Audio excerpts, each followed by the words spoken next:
What I've seen after the New Yorker article came out, and then what I've seen in the interviews relating to the documentary that Eric Nelson directed, called A Gray State, is the common theme that I'm seeing in both of these things is the concept that David Crowley came back from the war, started understanding how things work from the big picture, and then the theme that I'm seeing is that they're pushing that he saw a niche market that he could exploit.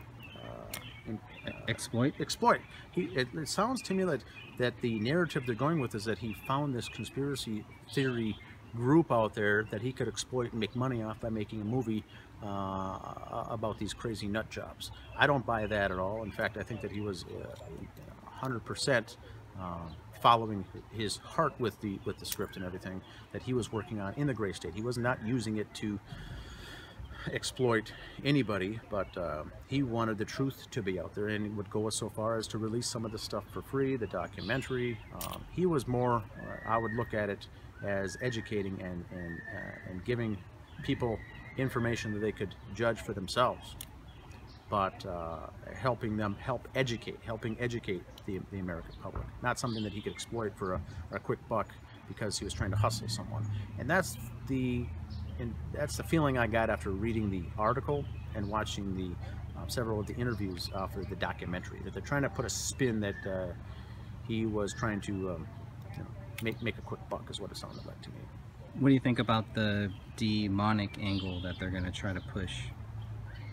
Well, I think that it's with what happened in that house and what we've seen, it certainly seems plausible that if there was something behind that angle, it could have been the case. We know that David Crowley would not do this, any normal person would not do this in their right mind if they were clearly thinking. Now, if he was under some kind of hold, under some kind of possession, perhaps he was, and perhaps he did this. But if that's the case, you still have to get around the angle that if a silencer was used to carry out the killings,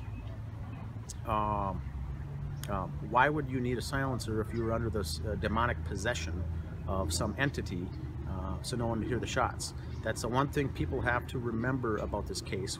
The homes are close together. In the wintertime, shots of that caliber weapon that David allegedly used without any kind of suppressor or silencer would have rang through that neighborhood. So if you want to play the demonic possession card in this situation, although it's plausible, you still have to get around that fact that a silencer or something was used, as no one in the neighborhood heard anything. We've heard that neighbors heard something, but it didn't line up with the dates and times that this obviously happened in. So you still got to explain that scenario, because that still has to be dealt with, and that hasn't been yet to this day, a silencer or a suppressor. Any final thoughts here before we go? No, I think just to summarize, I think that once a documentary comes out, we'll be able to see that, whether it goes on to Netflix, whether it goes on to, I think it's A&E Films owns it. They're going to try to, I think, submit it. Some other people have requested it for some various film festivals to get it entered here. But I think after 6 to 12 months, whether it gets accepted or not, they'll start airing that on Netflix, maybe free for download, free movie to view. It might be on cable release after that. But it would be interesting to see what was all contained in that video footage of David doing those home videos. And I believe all that was legit and true. But to tie it into why he allegedly did this, that's a pretty giant leap, I think.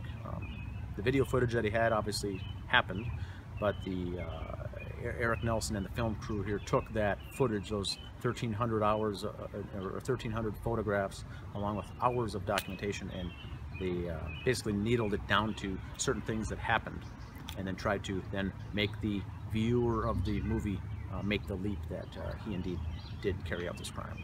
Right, because that's what we keep hearing, all of these things. Oh, it was strange, but this is where they prove, this is how they're going to prove that David Crowley is guilty. To me, that always seemed very, very strange. Yet, at the same time, they're like, well, anybody else's theory is just as good as ours. So. Yeah, and I agree 100% right there. This doesn't prove anything. If this is just homemade videos and pictures taken by David on his cell phone,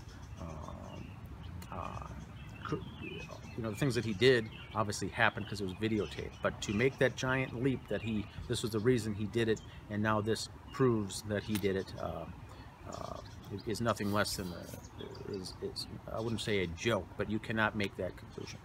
Okay. All right. So we'll just wait for the documentary to come out, and then hopefully we'll do another show, maybe a few shows on it. Who knows, depending on how bad or how good it is.